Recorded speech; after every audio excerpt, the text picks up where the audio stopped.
It was Aristotle who said, "We are what we repeatedly do." Excellence, then, is not an act, but a habit. So are the patterns in thinking and behavior that you're operating from getting you the results you want in your life? Or do you need to unlearn certain patterns that keep repeating in your life? Take a look around you. You know, everything on this planet is either growing or dying. And I know which side of the equation I prefer to be on. You know, on the road to life, whether it's through journaling your experiences, be they good, bad, or ugly, hiring a coach or mentor, traveling, attending training programs, networking, meditating, reading, watching movies or a documentary, spending time with friends, family, or strangers, or out in nature. You know, there's always more to learn and discover. Every year I make a plan to continually grow and evolve and attend specific programs or travel to help myself and also to share those experiences with other people. Some years back, as another year came to a close, I looked back through my notes from the programs I'd attended that year, only to find that there were very few. Was there nothing new to learn, or rather was it me? Had I reached a point where my mind was full and I was no longer open to receiving new experiences? It was time to stop. There comes a time when you've learned what you needed to learn, achieved what you needed to achieve with what and where you currently are in your life. And for me, that meant it was time to unlearn. Is it time for you to unlearn? So let's look at learning first. And learning can be defined as finding the connection between what you know and what you don't know. And this concept is illustrated beautifully in the movie Dances with Wolves featuring Kevin Costner. When Kevin Costner's character first meets the Native American Indians, communication is challenging because neither party can speak the other's language. There's a part where Kevin Costner's character points at a buffalo, enunciating slowly and says, "Buffalo." Now, then the Native American Indians also point at the buffalo and say their word for buffalo, Tatanka, or that's what it sounded like in the movie. When the connection is made between what you know and what you don't know, then learning can take place. Now, if that's learning, what's unlearning?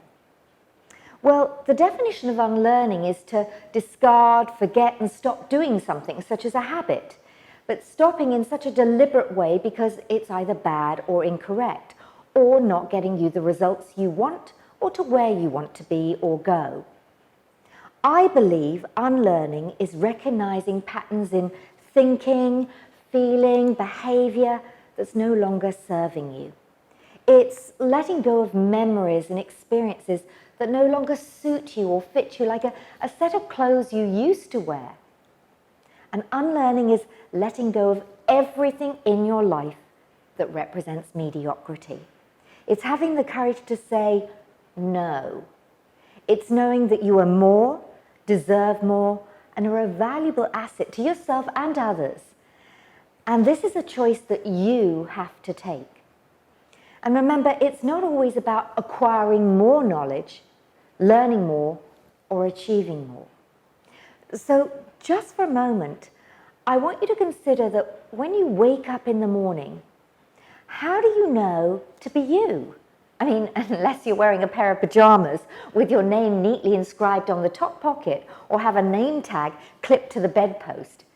How do you know to be you? You know, in those first few seconds of waking up, what actually happens? Is it the sun streaming through the curtains that wakes you up, or is it your bladder that says, "I need to pee"? Actually, during the course of a night's sleep, you cycle through 5 different stages of sleep, from what's considered light sleep to deep sleep and REM, rapid eye movement, which is when you dream. Now, to prepare for waking up, your body releases a number of stress hormones, such as cortisol. So gradually, your sleep becomes lighter and lighter and lighter, and that's when you wake up. Now, upon waking, perhaps you reach for your phone or tap into some memories, or maybe you look at yourself in the mirror as you make your way to the bathroom. It's as if, for a few brief seconds, you have the opportunity to be anyone you choose. Instead, you lock yourself back into the person you believe yourself to be, with all the memories from your past that allow you to slide back into your particular identity. So here's a quick exercise for you to do before moving to the next video. What I want you to do is to make a list of all the titles and labels that you give yourself and that makes you, you.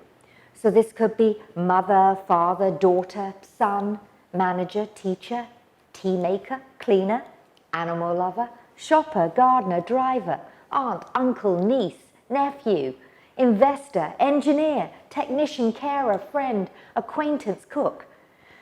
You'll be surprised how many labels you attach to yourself. And also make sure you include labels and maybe titles that you've had in the past. Now, the second part of the exercise is to consider titles and labels that you would like to be associated with, and titles that would expand who you perceive yourself to be. So, for example, explorer, seeker, knowledge sharer, entrepreneur, visionary.